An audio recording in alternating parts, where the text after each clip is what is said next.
Here's the other part. What if I did rock in with a beautiful car in the morning? Maybe people wouldn't be as friendly with me.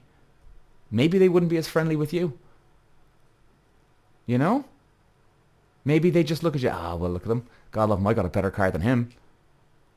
Something to think about. Because be careful what you wish for. Be careful what you wish for. Peter.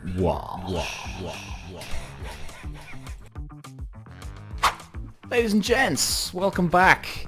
You know, I'm kind of gone off the beaten path here today a little bit. I'm blown away by this guy here. I was looking at this article.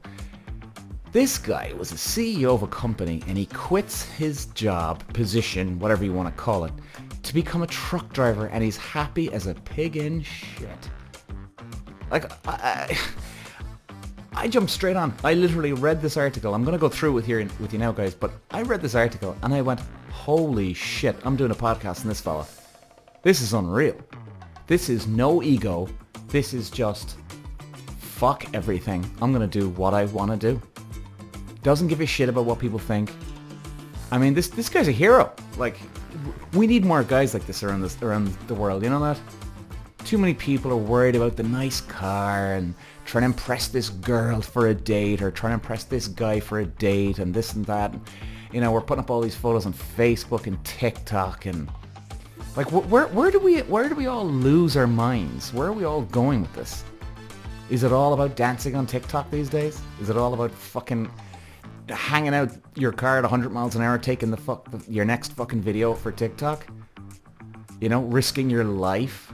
I mean, what did I hear the other day? Oh yeah, this here, before we get into the article, did anybody hear about this one about the jumping out of a boat at high speed into water?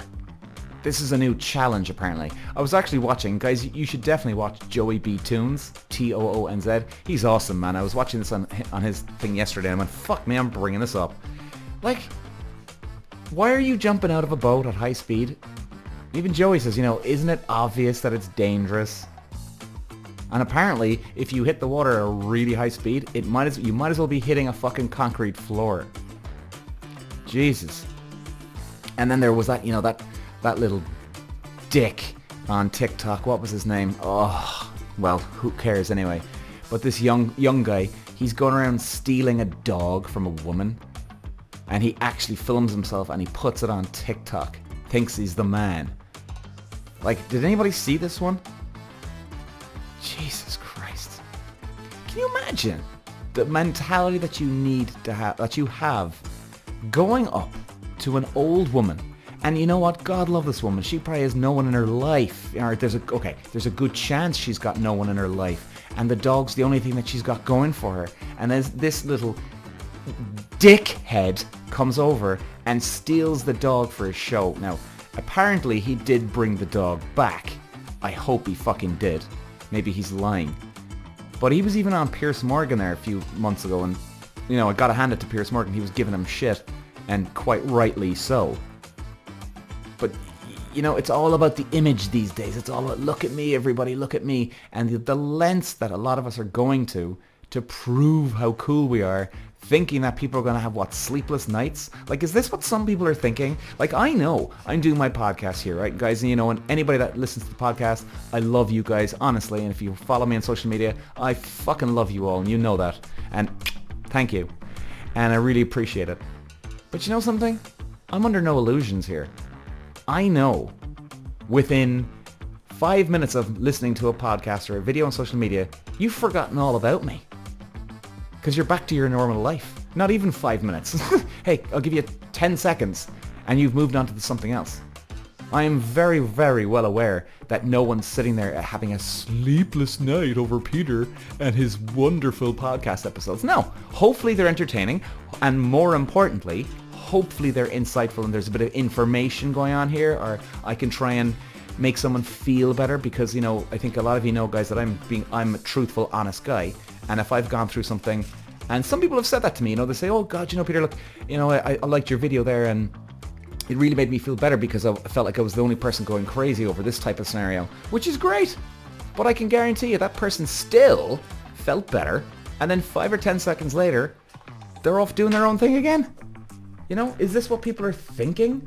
That we're all that these little dickheads who steal dogs from old women, do they think that all his fans are going to be sitting there at night having a sleepless night thinking, my God, he's amazing, or just thinking about him in general? I think that's a lot of, like, you know, and all this Ukraine. We support Ukraine. And Joey B. Tunes, by the way, you should check that out. And I'm jumping on the bandwagon with him on this one. You know, everybody, oh, we support Ukraine, but yet they're posing with their ass into the fucking camera. Yeah. What a bunch of dickheads. Seriously, like, where did this all go wrong? Where did this all go fucking wrong? We all need to be electrocuted back to life here. God, I remember the days when I was a kid and I was out playing football with the lads and just, that was it. No phones, nothing. There was no such thing as a fucking mobile phone. We didn't even know what a mobile phone was. Like, a mobile phone? What? Really? And like, I remember having one of the new phones. Like, my dad got it because I was racing around the country, so he wanted to make sure, you know, that he could keep an eye on me and contact me if I needed to, or if I needed to contact him. I like this brick thing. Like, I mean, guys, it was a brick, right? And I thought, I was like, oh, look at me, man, I'm cool. And I was a kid, all right, fair enough, but we're all fucked. We're all doomed. If this TikTok stuff keeps going, I don't know what else to say. All right, let's move this on, will we? Let's skedaddle this on here now quickly. Okay, so this legend, this guy we need to be more like, guys. Fuck our image, fuck our TikToks, fuck our social media bollocks, fuck everything. Live your life. Like this guy here, right? I won't say his name, but he's 72 years of age, living his best life at the wheel of a 190-foot road train. As he puts it, I let my hair down.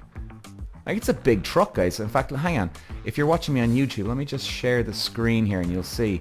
Like, it's a big truck. See what I mean? Look at this fella. Fuck me. Like, that's got, what, 2 trailers in the back? Has to be. Jesus Christ, man. Telling you. Wonderful. So he's like, when Greg Ross flew home to Australia, his beloved uncle's funeral in Auckland in 2008, he looked out the airplane window at the clouds, and by the time he landed in Perth, he reached a decision, I thought I'm gonna quit. He realised on the flout he was burnt out in his job as acting CEO of a theatre company, and after decades as a marketing executive for prestigious cars. The delayed acknowledgement of burnout he thinks is probably very specific to my age group, the baby boomer thing. We're never allowed to cry, we're never allowed to give up, we've got to be tough, you battle within yourself, you think there's something wrong with you, I'm a failure. Jesus. He quit his job, and when his adult children asked what he was going to do, he said, get this, I think I'll just drive a bloody truck. I applied for a job driving a road train, a vast lorry with 2 or more trailers. Oh yeah, that's okay. That explains the photo. Ross wanted to drive the biggest road trains in the world. 5 trailers, 190 foot long, 480 fucking tons, 2 engines. Telling you. We should be parading this guy on the fucking street. Like, the next St. Patrick's Day comes up in Ireland, we need this guy in that fucking parade. Look at this guy, everybody. Fuck your TikToks, fuck your social media. Do what you want to do. Who gives a shit what anybody else thinks? And here's the thing about what everybody else thinks. Like, does anyone realize that no one does give a shit what you think or what you do? You know, like I'm saying, somebody might learn something, hopefully learn something from my podcast or a social media video I put up, or maybe it's slightly entertaining, but they've forgotten about being 5 seconds later. You know what I mean? I'm under no illusions here. No delusionals here. So, anyway. So he always loved vehicles, a passion shared with his uncle. He enjoys making the machine, whatever it is, do what it should do, extracting the performance out of it. He is, you are the machine. Oh, I like his attitude. I like that. You are the machine. Yeah, you go, man. And he works 12 hours a day, 14 days in a row before having a week off. That doesn't sound like a typical answer to burn out, but while previous bosses would phone at all hours, with this truck thing, they don't own me. At the end of the shift, I turn the key and it's someone else's responsibility. Especially at 72. You know? Like, this guy, he's not going to be going to his grave, and, you know, God forbid, touch wood, he lives for a long time. But like even I've got it to my age, and I'm like, oh man, you know, am I ever gonna get somewhere? You know what I mean? Like there's that little voice in your head that says that to you. This guy's not gonna have any fucking problems with this stuff.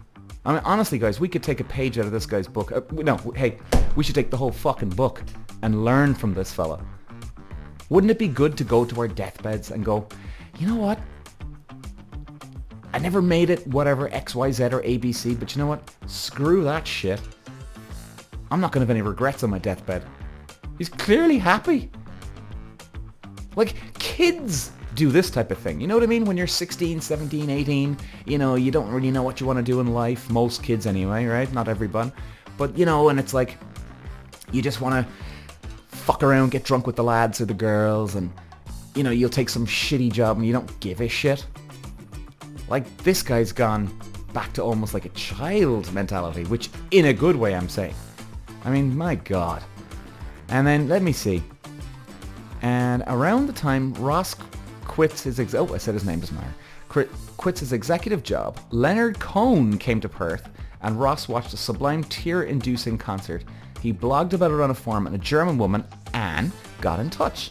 They chatted, became friends, and in 2014 were married. Now you see, this is the second reason why I wanted to actually call this out, but guys, because you know what? I honestly, genuinely believe that dating and things like that, I'm just going to go back to the main screen here, guys. I honestly, genuinely believe in my heart that relationships and career have something in common. I genuinely believe that, guys. Okay? And hear me out. I think that if you're happy with what you're doing, you're more self-aware. If you're more self-aware, you're more relaxed. If you're more relaxed, you'll have more confidence. If you'll have more confidence, maybe you'll chat to the next girl or the next guy that comes along. You know? You're not going to have any grudges or shitty stuff. Because look, we all, and in fairness, guys, look, I've been guilty of this to some degree in the past. We've all been here where, you know, things are just not going well in our lives, career-wise, or, you know, you're not getting on with your friends or family. I've never had a problem with my family, thank God, touch wood. But I'm just saying, you know, things can go wrong where you have problems with people, and this shit gets you down. It can really screw you up in the head, like when you're looking to meet somebody on a date. So I mean, I do honestly think that's the key to a good relationship with people. Being happy, not just with the relationship, being happy with other things going on in your life. Because if you're fucking miserable in your job, isn't that going to leak into your relationship? Now, maybe it's I love my woman and I love my man, so it's great to get away from my shitty ass job and I love being with her or him. Maybe. But maybe that confidence kind of eats away at you. Do you know what I mean? This shit, I'm telling you guys, it can wear us down. I think it's extremely important for men and women to find something that we all love to do. And hey, you know, I should listen to my advice a lot more too as well sometimes, by the way. Don't get me wrong here. But I mean, I love doing what I'm doing here. And it feels great. You know? It really does. It's exhausting sometimes, but it feels nice. Feels nice, and I'm trying to help people. And, you know, especially guys, if you really want to feel happy and good in life, like this guy, he's doing what he loves. You want to go an extra step? Go help others. And if you can actually help someone else, it's an amazing feeling. And I've said this before and I'll say it again, so you'll have to excuse me if I sound like a broken record here. But I mean, it is that saying, if you want respect, you give respect. If you want some love, you give love. You know what I mean? It's all about, oh, look, what about this? What's in it for me? Blah, blah, blah, blah, blah. It's funny. I had this conversation on a few nights ago with this girl. And she was, she's like, oh yeah, she kind of heard about my dating stuff. She didn't really watch me before, and that's grand. Couldn't give a shit. And she was, how did we even get on to talking about dating? Anyway, we did. So she was like, yeah, I want a guy now. And I went, okay. I said, so like, can you, like, well, be more specific. You know, like, would you like to be married? Would you like to be going away weekends together? Like, you know, what would you like to look for in a relationship? And she was, and now that, guys, she started calling out a list of things. And I turned to her and I said, well, can I ask you a question? What are you going to bring to the table? What are you going to provide for him? She looked at me like I had 50 fucking heads. Like, huh? What do you mean? I went, oh God. Jesus Christ. She's a nice girl, but there's too many of us guys that get involved with ourselves too much. It's all about what can we get? What can we do? What are you going to give to the other person?